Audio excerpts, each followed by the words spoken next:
GeM பக்தி TV நேயர்களுக்கு அன்பு வணக்கங்களை கூறிக்கொண்டு விநாயகப் பெருமானை வணங்கி இன்றைய நாளிலே தமிழகத்திலே புகழ்பெற்ற மடமான காஞ்சி காமகோடி மடத்திற்கு புதிய வரவாக புது பெரியவா வந்திருக்கின்றார்கள்.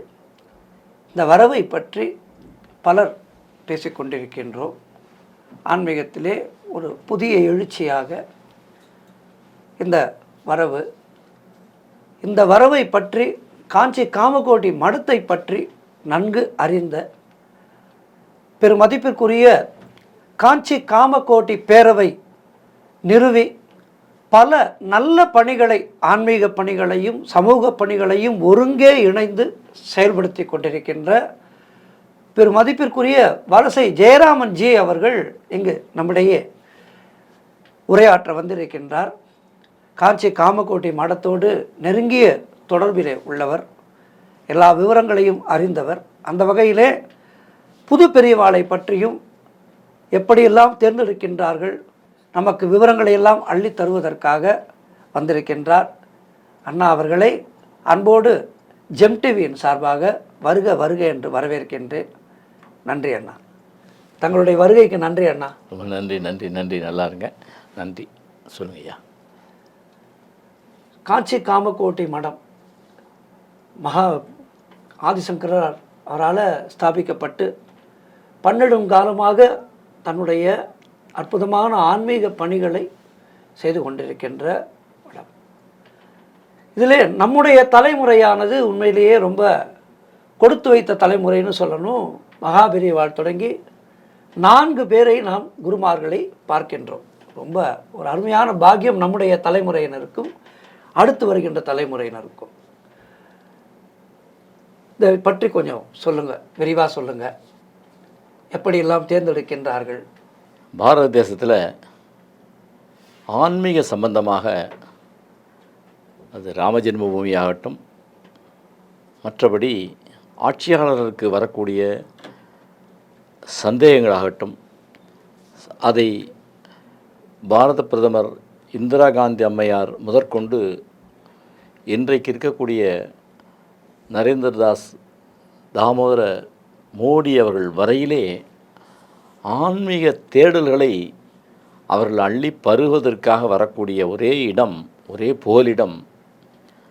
எத்தனையோ சாதுக்கள், சன்னியாசிகள், பெரியவர்கள் இருந்தாலும் அவர்களுக்கு ஆழ்மனதிலே வரக்கூடிய சந்தேகங்களை தெளிவு பெறுவதற்காக காஞ்சி மாநகரை நோக்கித்தான் நீண்ட காலமாக வந்து கொண்டிருக்கிறார்கள்.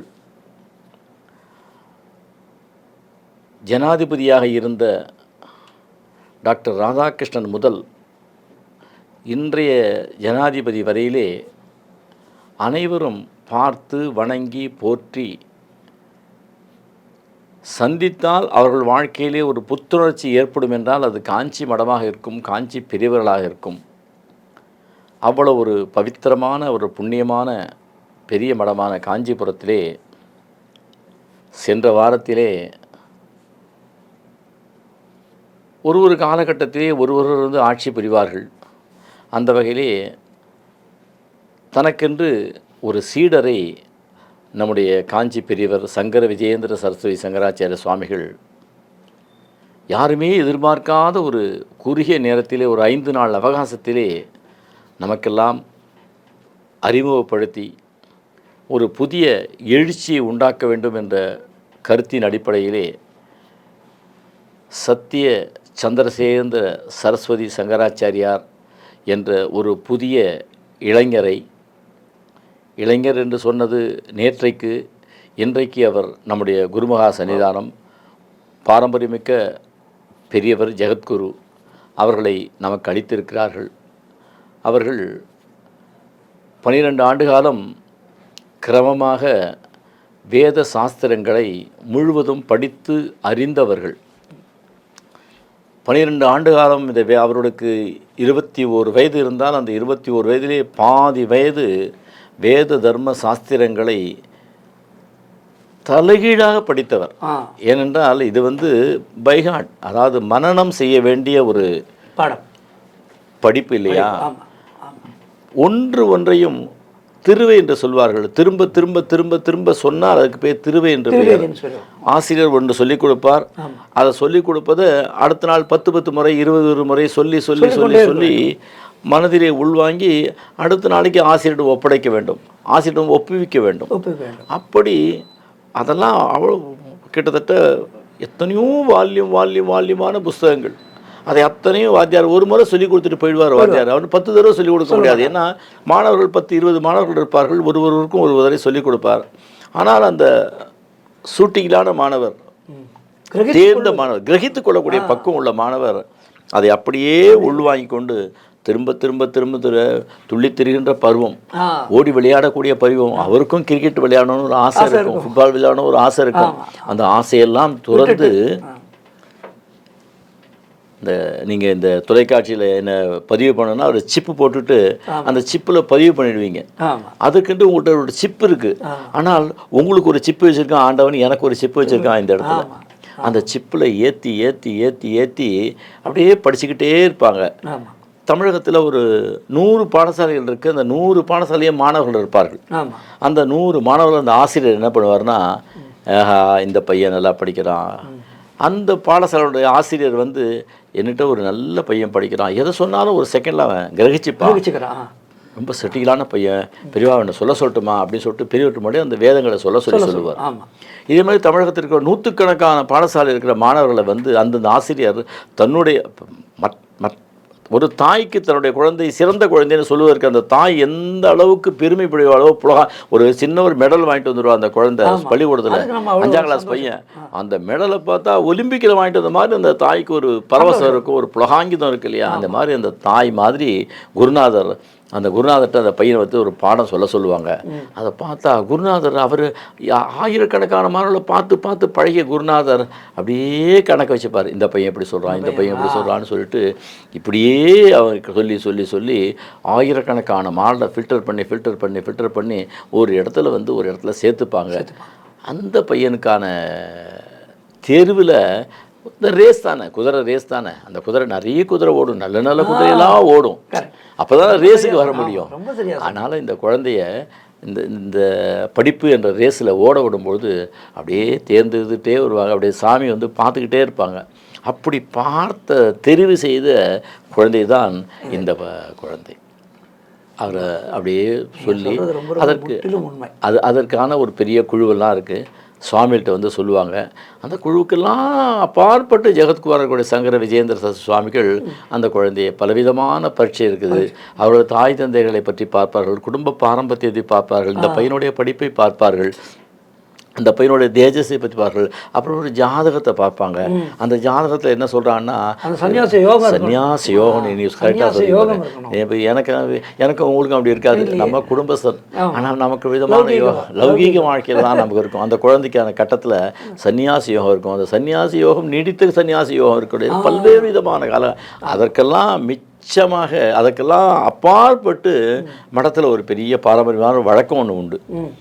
அதை போய் அம்பாள்கிட்ட, காமாட்சி அம்பாள்கிட்ட உத்தரவு கேட்பாங்க. அது ஒரு பெரிய உத்தரவு. அந்த உத்தரவு அம்பாள் கொடுக்கணும். அம்பாள் கொடுத்த பிறகு அதை எடுத்துக்கிட்டு அப்படியே போய் முழுமுதற் கடவுளான எம்பெருமான் வேங்கடவன்கிட்ட போய் கேட்பாங்க. திருப்பதியில் போய் பெருமாள்கிட்ட கேட்பாங்க. அம்பாள்கிட்ட உத்தரவு வாங்கிப்பாங்க. வெங்கடாஜியில் விட்டு போய் உத்தரவு வாங்கிப்பாங்க. இதெல்லாம் உனக்கு எப்படிடா தெரியும்னு கேட்டிங்கன்னா, அங்கே இருக்கிறவங்க பல்வேறு விதமான பேசிப்பாங்க இல்லையா பெரியவங்களாம். இதெல்லாம் ஒரு ரகசியம்னா யாருக்கும் தெரியக்கூடாத ரகசியம் இல்லை, வெளி உலகம் தெரிய வேண்டாம். இதெல்லாம் என்ன, சுவாமிகள் இருக்கார், பெரியவர் இருக்கார், அவர் ஒரு குழந்தையை தேர்ந்தெடுத்து கொடுத்தார், அவரை போற்றுவோம் வணங்குவோம், அதோடு நம்ம நிறுத்திக்கணும். ஆனால் ஒரு தொலைக்காட்சிக்கு மக்களுக்கு தெரிய வேணும் இல்லையா. நீங்கள் கேட்குறீங்க, இது ஒன்றும் மூடி ரகசியம் ஒன்றும் இல்லையா, இது ஒன்றும் பாரம்பரியமாக அவருடைய உறவினரை கொண்டாந்து இங்கே போடல, சொந்தக்கார பையனை கொண்டாந்து அவர் வந்து தன்னுடைய சீடனாக வைக்கல, இது ஒரு ரகசியம். அது மாதிரி வெங்கடாஜல வீட்டை போய் உத்தரவு கேட்பாங்க, ஜாதகம் பார்ப்பாங்க, காமாட்சி அவன்கிட்ட உத்தரவு கேட்பாங்க, வெங்கடாஜியோட உத்தரவு கேட்பாங்க. அங்கே இருக்கிற பெரியவங்களாம் இந்த பையனை பற்றி அவங்க குடும்பத்தெல்லாம் விசாரிப்பாங்க. இதுக்கெல்லாம் மீறி அவங்க தாய் தந்தையர் தன்னுடைய குழந்தையை கல்யாணம் பண்ணி வைக்கணும், பேரம்பேத்தி எடுக்கணும் அப்படின்ற ஒரு தாய் தந்தையர் மடியில் உன் பையனை வந்து சன்னியாசியாக கொடுன்னா அந்த தாய் தந்தையர் ஒத்துக்கணும் இல்லையா. நிறைய ஃபார்மாலிட்டி இதெல்லாம் கடந்து தான் நமக்கு இன்றைக்கு ஒரு ஜெகத்குரு கிடைச்சிருக்காரு. போற்றுவோம் வணங்குவோம். சொன்னது ரொம்ப ரொம்ப முற்றிலும் உண்மை. என்னென்னா காஞ்சிபுரம் மடத்துக்கு நிறைய தடவை நான் போயிருக்கேன். அந்த பாடசாலைகளில் பார்க்கும்போது அந்த குழந்தைகள்லாம் பார்க்கும்போது அந்த வேத மாதா இருக்கிற இடம் எப்படி தேஜஸாக இருக்குங்கிறது அந்த குழந்தைங்களை பார்க்க ஒரு குழந்தை மூடியில் ஒரு பொலிவு இருக்கும், தேஜஸ் இருக்கும். ஒவ்வொரு குழந்தைகள்கிட்டையும் ஒரு பொலிவு இருக்கும். வேதங்கிறது அதுதான் ரொம்ப பெரிய விஷயம். அது அதே மாதிரி எல்லாருக்கும் ஒரு சில பேருக்கு என்ன சந்தேகம்னா, தமிழ்நாட்டில் ஏன் தமிழர்கள் வரல, ஆந்திராலேருந்து ஏந்து வராங்க அப்படின்னு ஒரு சில பேர் கேட்குறாங்க. சனாதன தர்மங்கிறது பாரதம் முழுக்க விருந்த மாதம் இது, அது அதில் ஒன்றும் சந்தேகம் கிடையாது. ஒரு சிலருக்கு ஏற்படுகின்ற இந்த சந்தேகத்துக்கு நீங்கள் ஒரு பதில் சொல்லுங்கள். இது சமீப காலத்தில் ஒரு 10 நாளாக தமிழ்நாட்டில் ஒரு பரபரப்பாக, ஏன்னா இந்த தொலைக்காட்சியிலையும் இந்த மக்களுக்கும் என்னென்னா, நீங்கள் சொன்னது தான் உண்மையான வாக்கு. சனாதன தர்மம், வேதம், வேதத்தை சம்ரட்சணம் பண்ணக்கூடிய காஞ்சி மடம். நமக்கு பாரத தேசம் ஒரே ஒரு பாதை தான். ஒரு ஆங்கிலத்தில் ஒரு பழமொழி சொல்லுவாங்க, எல்லா சாலைகளும் ரோமை நோக்கி செல்கிறது என்று ஒரு பழமொழி சொல்லுவாங்க. ஆனால் அது ஆங்கிலத்து பழமொழி. ஆனால் தமிழ்நாட்டை, இந்தியாவை பொறுத்தவரைக்கும் ஒரு பழமொழி, எல்லா சாலைகளும் காஞ்சிபுரத்தை நோக்கி இருக்குது தான் ஒரு பெரிய பழமொழி. ஏன்னா அப்படி ஒரு மடம் நம்ம மடம். ஆனால் எல்லாரும் உற்று நோக்கக்கூடிய ஒரு மடம். அதில் நீங்கள் சொல்கிற மாதிரி தமிழ், தெலுங்கு, கன்னடம், மலையாளம் அதெல்லாம் கிடையாது. இது உலகமே போற்றக்கூடிய மகா பெரியவர் கன்னட பிரிவை சார்ந்தவர். உலகமே வியந்து எடுத்த காரியம் யாவினும் வெற்றி. அது ராமஜென்மபூமியாக இருந்தாலும் சரி, தமிழ்நாட்டுக்கூடிய மீனாட்சிபுரம் மதமாற்றமாக இருந்தாலும் சரி, எதுவாக இருந்தாலும் அங்கே போய் சால்வ் தீர்வுனா ஜெயேந்திர சங்கராச்சாரிய சுவாமிகள்.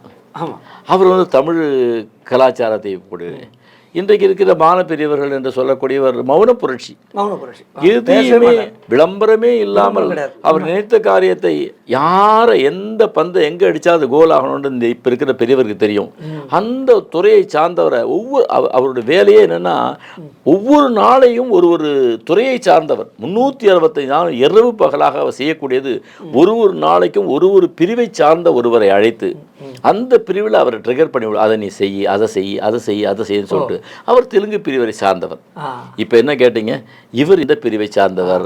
உங்களுக்கு தெரிஞ்சது அவர் தெலுங்கு பிரிவை சார்ந்தவர் சொல்லிட்டு இந்த ஊடகத்திலையும் பத்திரிகை பேசிட்டு இருக்காங்க. அந்த மாதிரி அவங்களுக்காக தான் அது முற்றிலும் தவறான செய்தி. இந்த தொலைக்காட்சி நான் ஒரு 5-6 தொலைக்காட்சியில் பேசினேன். எல்லாரும் இந்த கேள்வி கேட்குறாங்க. இதை சொல்வதற்கு கூச்சமாக இருந்தது. உங்கள் ஜெம் தொலைக்காட்சி வாரியாக ஒரு முற்றிலும் உண்மையான ஒரு செய்தியை சொல்கிறேன். அதை நீங்கள் தயவு செய்து உள்வாங்கிக்க, பொதுமக்களுக்கு கொண்டு போய் சேருங்க. இப்போ இருக்கக்கூடிய சங்கராச்சாரிய சுவாமிகள், புதிதாக சேர்ந்திருக்கக்கூடிய சத்திய சந்திரசேகர சரஸ்வதி சுவாமிகள் ஆந்திராவை சார்ந்த தெலுங்கு சமுதாயத்தை சார்ந்தவர் இல்லை. தெளிவு. நீங்கள் நல்லா முழுக்க தெரிஞ்சுங்க, அவர் தெலுங்கு சமுதாயத்தை சார்ந்தவர் இல்லை. நம்முடைய தமிழ்நாட்டு சம்பிரதாயங்களை, தமிழ் மரபை கொண்டவர் அவர். தமிழ்நாட்டில் இருக்கக்கூடிய திருவாரூரை அடுத்த வலங்கியமான் என்ற ஊரை பூர்வீகமாக கொண்டவர் தமிழர். உட்பிரிவு சொல்லுவாங்க. உங்களுக்கெல்லாம் என்ன உட்பிரிவுன்னு கேட்டால் அப்படி சொல்லுவாங்க இல்லையா, அது வடமார். அது அந்த அந்த வடமருக்கே ஒரு கெத்து உண்டு, ஒரு பெரிய, நாங்கள்லாம் வடமர் அப்படி சொல்லுவாங்க. மனிதனுக்கு உயர்வு தாழ்வெல்லாம் கிடையாது. எல்லாரும் பாரதியார் சொன்னால் எல்லோரும் ஓர்குலம், எல்லோரும் ஒருன, எல்லோரும் இந்த நாட்டு மக்கள். இதில் உயர்வு தாழ்வே கிடையாது. ஆனாலும் அந்த பிரிவுகளுக்கு அங்கே இருக்கிற மந்திரங்கள், வேதங்கள், அங்கே இருக்கிற சம்பிரதாயங்கள்லாம் சொல்லும்பொழுது இவர் உயர்வு அப்படின்னு சொல்லிட்டு அவரே நினைத்து கொள்வது. அப்படி நினைச்சுன்னா வடமருக்கு ஒரு தனியாக ஒரு மரியாதை உண்டு. அந்த வடமர் பிரிவை சார்ந்த, தமிழ் பிரிவை சார்ந்த, தமிழ்நாட்டை சார்ந்தவர் தொழில் நிமித்தமாகவும் மைக்ரேட் ஆகி ஒவ்வொரு காலகட்டம் ஒருத்தர் புலம்பெயர்ந்து வீடை விற்றுட்டு வசதியாக இருக்கிறது. இப்போ இங்கே வசதி இல்லாமல் இருக்கும், ஒரு நிலப்பலம் வாங்கியிருப்பாங்க, அதனால் வேறு இடத்துக்கு போவாங்க. இப்போ தமிழ்நாட்டு கிராமத்தில் அத்தனை பேரும் ஒரு காலத்தில் எல்லாருமே மயிலாப்பூரில் குடியேறினாங்க. மயிலாப்பூரில் கஞ்சஸ்டான் நாய்க்கு நங்கநல்லூர் போனாங்க. நங்கநல்லூரில் கஞ்சஸ்டான் நாய்க்கு கூடுவாஞ்சேரி போனான். கூடுவாஞ்சேரி முடிஞ்சு போச்சு, பாம்பே நோக்கி போயிட்டான். பாம்பேயில் கொஞ்சம் கஷ்டமாக இருந்தது, அமெரிக்காவை நோக்கி போய் எங்கே தமிழ்நாட்டினுடைய அந்தர்கள் பிராமணர்கள் எங்கே இருக்காங்கன்னு கேட்டால் அமெரிக்கா, உலகம் முழுக்க இருக்கா, அமெரிக்காவில் இருக்கு. அந்த மாதிரி இப்போ இருக்கிற புதிய சங்கராச்சாரியார் தமிழ்நாட்டை சார்ந்தவர், தமிழர் தமிழர் தமிழர். அதில் எந்த விதமான ஐயப்பாடும் உங்களுக்கு வேண்டாம். எனக்கு ஐயம் கிடையாது. நேயர்களுக்கு நம்ம தொலைக்காட்சி மூலமாக தெளிவுபடுத்தணுங்கிறதுக்காக தான் இந்த கேள்வியை கேட்டேன். அடுத்து என்னென்னா, இப்போ காஞ்சி சங்கர மடம் இருக்குது, அவங்க நிறைய பூஜைகள் பண்ணுறாங்க. எல்லாம் நமக்கு ஆன்மீகத்துக்கு என்னென்ன தேவையோ அதெல்லாம் அங்கே பண்ணுறாங்க. ரைட். அவங்க செய்கிற சமூக பணிகள் என்ன? சமூகத்துக்கு அவங்க அடித்தட்டு மக்கள்லாம் இருக்காங்க, அவங்களுக்கெல்லாம் இந்த மடத்தால் என்ன ஒரு சிறந்த கேள்வி. ஸோ பூஜை புனஸ்காரம்ன்றது வந்து எல்லாரும் செய்யக்கூடியது. எல்லா இந்தியாவில் இருக்க பாரத தேசத்தில் அத்தனை சங்கராச்சாரியர்களும் அத்தனை சாதுக்களும் சன்னியாசிகளும் செய்யக்கூடிய ஒரு காரியம்தான். ஆனால் அதுலேருந்து காஞ்சி மடம் வேறுபடுகிறது. அதுலேருந்து கம்ப்ளீட்டாக சொல்லுவேன், மாறுதலான ஒரு மடம் காஞ்சி மடம். பூஜை புனஸ்காரங்களை மட்டுமே அவர்களை வந்து வைத்துக்கொள்வது இல்லை. அவர்களுக்கு இந்த அனாதின்னு சொல்லுவாங்க. எப்பொழுது யாரால் எங்கே தோற்றுவிக்கப்பட்டதுன்றது தெரியாத ஒன்று வேதம். நம்ம இந்து மதத்தை யார் தோற்றுவித்தான்னு சொன்னால் சொல்லவே முடியாது. ஆதி அந்தம் இல்லாதவர். எப்போ ஒரு சயின்ஸ் அப்படின்னு இன்றைக்கி எல்லோரும் நம்ம படிக்கிறோம். பயாலஜி, கெமிஸ்ட்ரி, பாட்டனியை யார் தோற்றுவித்தார்? பயாலஜியை யார் தோற்றுவித்தார்? கெமிஸ்ட்ரி யார் தோற்றுவித்தார்? கெமிஸ்ட்ரி இருக்குது, கெமிஸ்ட்ரி யார் தோற்றுவித்தார்? சொல்லவே முடியாது. அதை மாதிரி இந்து மதம், சனாதன தர்மம், சனாதன மதம், ஆதியும் அந்தம் இல்லாத ஒரு மதம் யார் தோற்றுவித்தார்ன்றதே தெரியாது. மற்ற மதத்துக்கள்லாம் இன்னார் தோற்றுவித்தார் அவருடைய காலம் எல்லாம் தேதியெல்லாம் நிர்ணயிக்கப்பட்டது. ஹிந்து மதத்துக்கு நிர்ணயிக்கப்படாத ஒன்று. அதை வந்து போஷிக்கக்கூடிய, வேதத்தை போஷிக்கக்கூடிய தலையாய பணியாக காஞ்சி மடம் இருக்கிறது. இரண்டாவது, பாரத தேசம் எங்கும் இப்போ அஸ்ஸாமில் போனீங்கன்னா ஒரு 10,000 பேர் டெய்லி வரக்கூடிய கண் மருத்துவமனை காஞ்சி காமோடி சங்கரா மருத்துவமனைன்ட்டு அஸ்ஸாமில் நடத்துகிறாங்க. இலவச மருத்துவமனை. அதை போய் பார்த்தீங்கன்னா ஒரு 300-400 ஏக்கரில் வானளாவிய விண்ணுயர்ந்த கட்டிடங்கள்லாம் வச்சு நூற்றுக்கணக்கான ஒரு கிட்டத்தட்ட ஒரு 500-600 கண் மருத்துவர்கள் மட்டுமே இருக்காங்க. ஏன்னா அங்கே வந்து அவன் மருத்துவம் செய்யணுன்னா அவன் தமிழ்நாட்டுக்கு வர வேண்டியதாக இருக்குது, வேறு எங்கேயாவது போக வேண்டியதாக இருக்குது. அவங்க பாவர்ட்டி, ஏழை மக்கள் கூடிய அஸ்ஸாமில் எல்லாமே மலைவாழ் மக்கள். அந்த மலைவாழ் மக்களுக்கு கண் மருத்துவம் செய்யணும்னு சொல்லிட்டு கண் மருத்துவமனையும் ஆஸ் வெல் ஆஸ் அப்படியே உடற்கூறான அத்துணை மருத்துவங்களையும் செய்து ஒரு 500 ஏக்கரில் மருத்துவமனை செஞ்சுட்டு இருக்காங்க. இது யாருக்குமே தெரியாத ஒன்று. கிட்டத்தட்ட 500 மருத்துவர்கள் அங்கே பணியாற்றக்கூடிய மருத்துவமனை சங்கரா கண் மருத்துவமனை. அஸ்ஸாமில் மட்டும் இல்லை, பாரத தேசம் எங்கும் எல்லா ஊர்லேயும். அதில் குறிப்பாக எங்கே பின்தங்கிய மக்கள் இருக்காங்களோ அங்கே ஒரு மருத்துவமனை இருக்கும், அங்கே ஒரு கல்விச்சாலை இருக்கும், அங்கே ஒரு பள்ளிக்கூடம் இருக்கும், அங்கே ஒரு கல்லூரி இருக்கும், அங்கே ஒரு இரத்த தான முகாம் நடக்கும், அங்கே ஒரு மருத்துவ முகாம் நடக்கும், அங்கே ஒரு அன்னதானம் நடக்கும், அங்கே ஒரு வேத பாடசாலை நடத்தும். இந்த மாதிரி எல்லாவற்றையும் ஒன்று திரட்டி ஒரு சமூக புரட்சி. அதுவும் ஜெயேந்திர சரஸ்வதி சுவாமியோட காலத்தில் இந்த சமூக புரட்சி அவர் செஞ்சுட்டு போயிட்டாரு. அதை அணையாத இப்போ இருக்கக்கூடிய பால பெரியவங்க பார்த்து அதை விட இன்னும் ஒரு பங்கு அதிகப்படுத்தணுன்ற நோக்கத்தில் இன்னும் சிறந்த மருத்துவமனை எல்லாம் உண்டாக்கிட்டே இருக்காங்க. அதான் சமூக பணி செய்ய முடியும். பல விஷயங்களை பற்றி பேசிகிட்டு இருக்கோம்.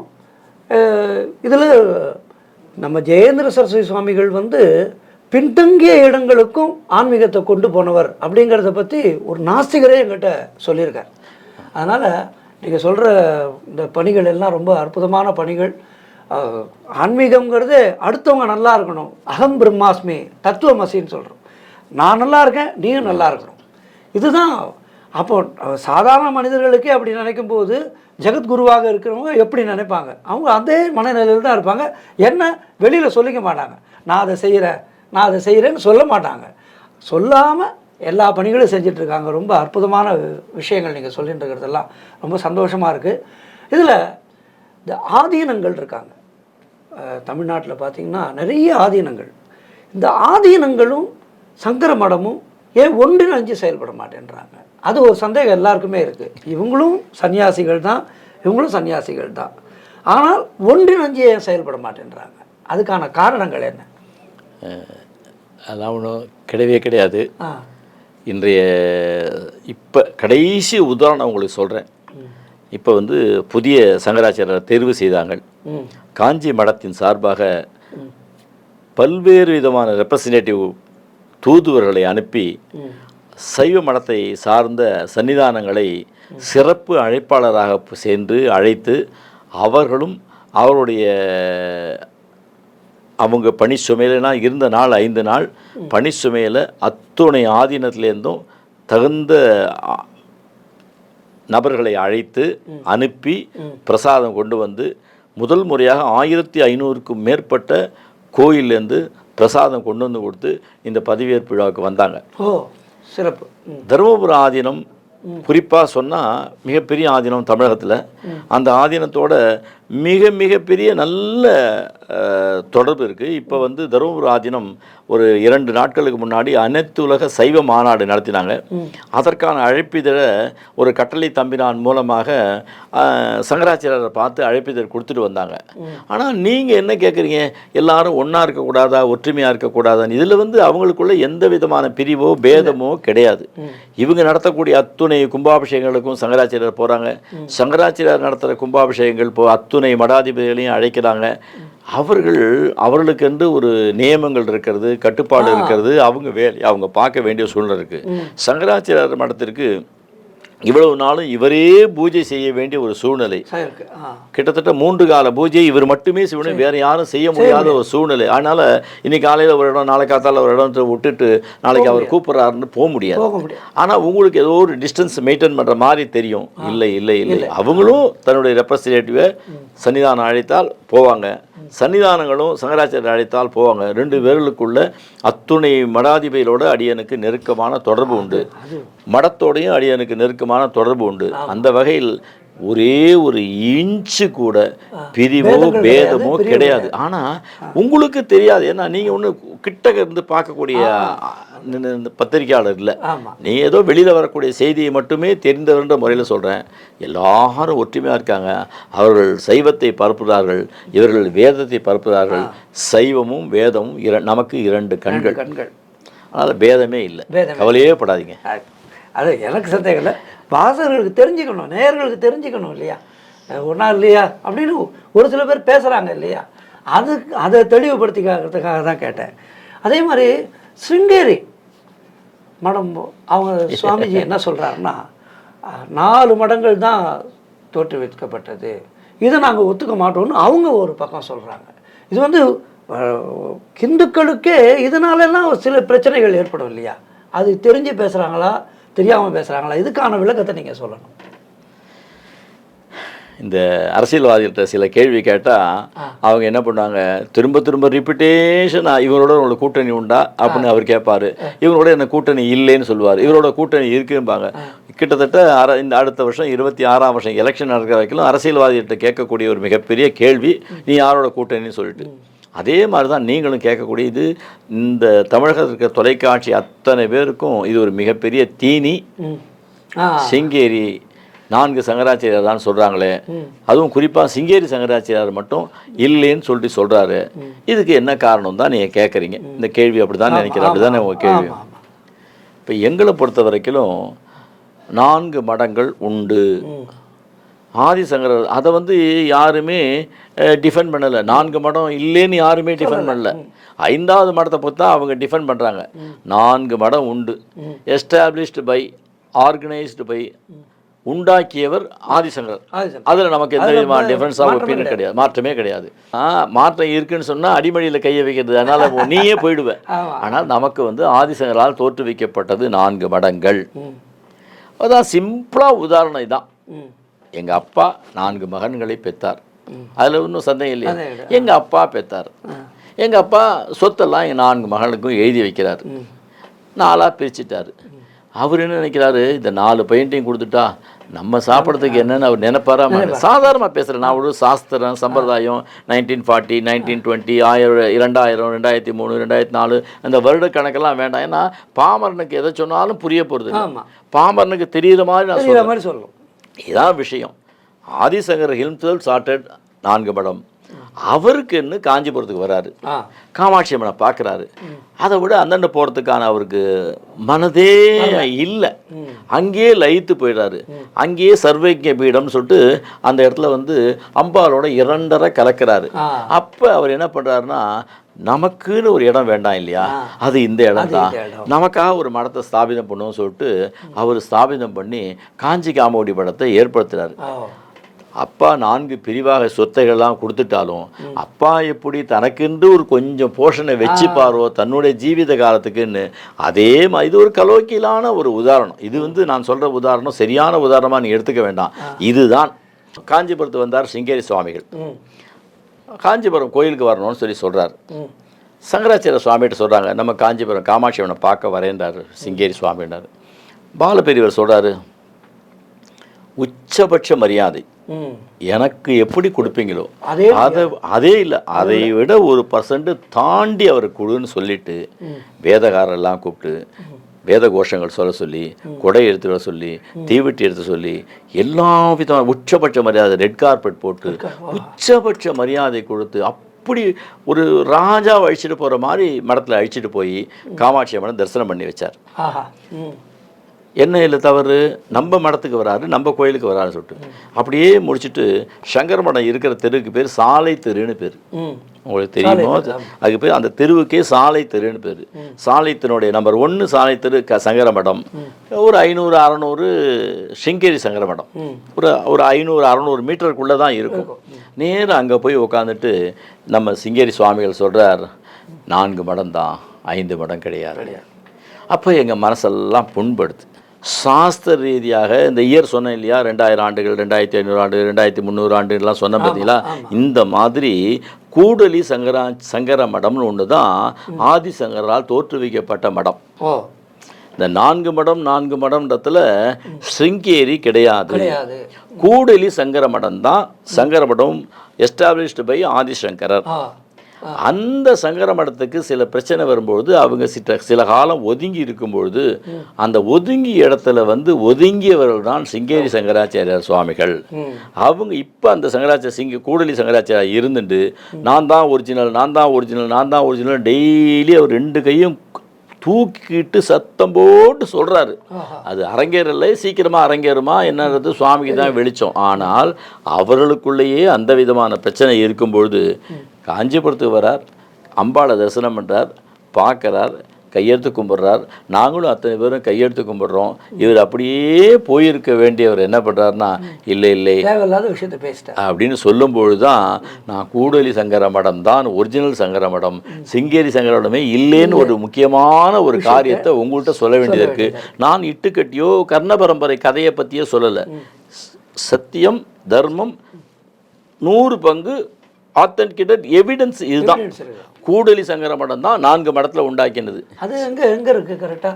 சிங்கேரி பக்கத்துலேயே அவங்க அந்த சங்கராச்சாரியர் இருக்காங்க. இப்போ 40 ஆண்டுகள் அவங்க அந்த மடத்தை நடத்த முடியாமல் கொஞ்சம் சிரமத்துக்கு போயிட்டாங்க. அந்த 40 ஆண்டில் இவங்க உள்ளே பூந்துட்டாங்க. இப்போ இது சொன்னால் அவங்களாம் ஒத்துப்பாங்களா? மனசு வருத்தமாக இருக்குல்ல. இது தேவையில்லாத ஒரு கதை. என்ன இருக்குது? தேவையில்லை. எல்லாரும் ஒன்று. நாம் என்ன பண்ணணும்? சனாத தர்மத்தை நாம் எல்லாரும் சேர்ந்து ரட்சிப்போம். வேதத்தை நாம் எல்லாரும் ரட்சிப்போம். சமூக பணியை நாம் எல்லாரும் ஒன்றா செய்வோம். வாருங்கள் அப்படின்னு சொல்லிட்டு சிங்கேரியும் காஞ்சியும் இணைந்து செயலாற்றினால் சமூகத்துக்கு நல்லது. இல்லை 4 தான் இப்போ 4 இருக்கட்டும், 40 இருக்கட்டும், ஒன்றுமே இல்லாமலே இருக்கட்டும். நீங்கள் ஒண்டியே கூட இருங்க ப்ளீஸ்.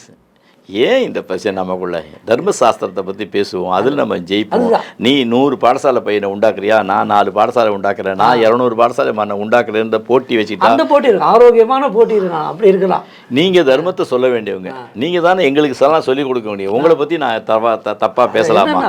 சன்னியாசிகளே சண்டை போடும்போது லௌகிகர்கள் எப்படி இருப்பாங்கன்ற ஒரு கேள்வி வந்துடும். இதை அப்போ கடவுள் இல்லைன்னு பேசுகிறவங்களுடைய இது மேலும் கஷ்டமாக இருக்குது. நீங்கள் நல்ல கேள்வி கேட்டீங்க.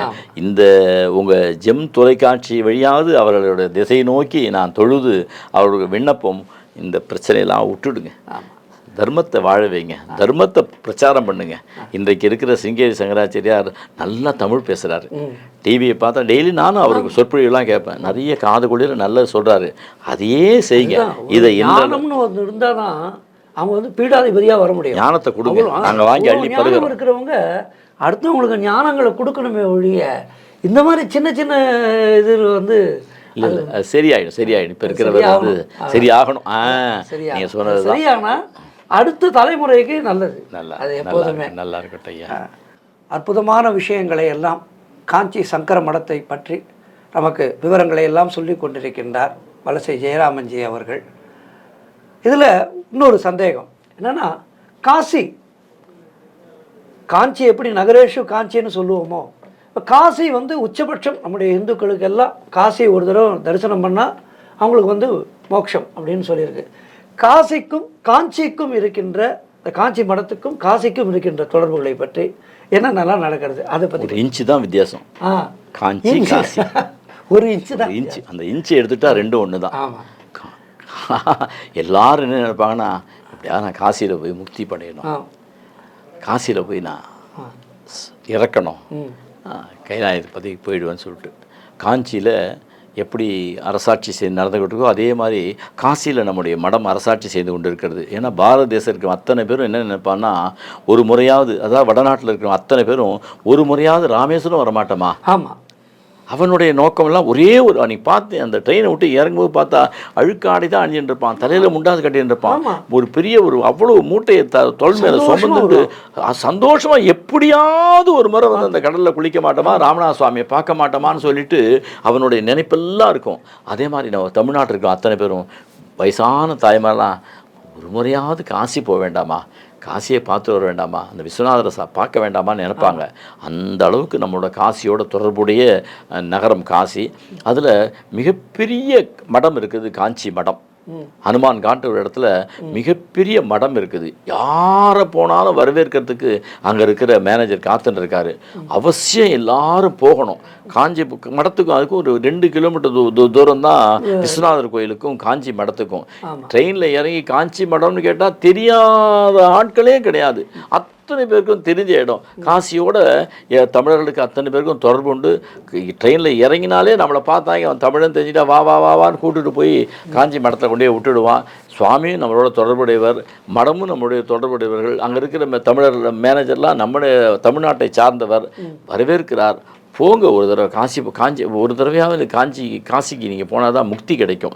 நமக்கு சர்வேஸ்வரன் பாதத்தை அடையணும்னா, சரணார விந்தத்தை அடையணும்னா விஸ்வநாதரை பார்க்கணும். தொடர்புடைய மடம் தான் காசியும் காஞ்சியும். அதான் சொன்ன பார்த்தீங்களா, காஞ்சி காசி, அந்த இன்ச்சை எடுத்துட்டா ரெண்டும் ஒன்று தான். அதனால் போய் பார்க்கலாம். வாருங்கள் வாருங்கள். ரொம்ப இனிமையான உங்களுடைய பேட்டி நல்லா இருந்தது. இறைவன் எல்லாரையும் ஒன்று சேர்க்கணுன்னு தான் இந்த நேரத்தில் நான் பிரார்த்தனையை வச்சுக்கிறேன். நன்றி. ஆன்மீகம் மட்டும்தான் பாரத தேசத்தை வந்து முழுக்க இணைக்கிறது. காஷ்மீர் டு கன்னியாகுமரி நம்மளை இணைக்கிறது ஆன்மீகம்தான். அந்த வகையில் காஞ்சி காமகோடி மடத்தை பற்றி இன்றைக்கி ரொம்ப சிறப்பான தகவல்களை, அறியாத தகவல்களை எல்லாம் சொன்ன திரு வலசை ஜெயராமன்ஜி அவர்களுக்கு ஜெம் டிவியின் சார்பாக மனமார்ந்த நன்றிகளை தெரிவித்துக் கொள்கின்றோம்.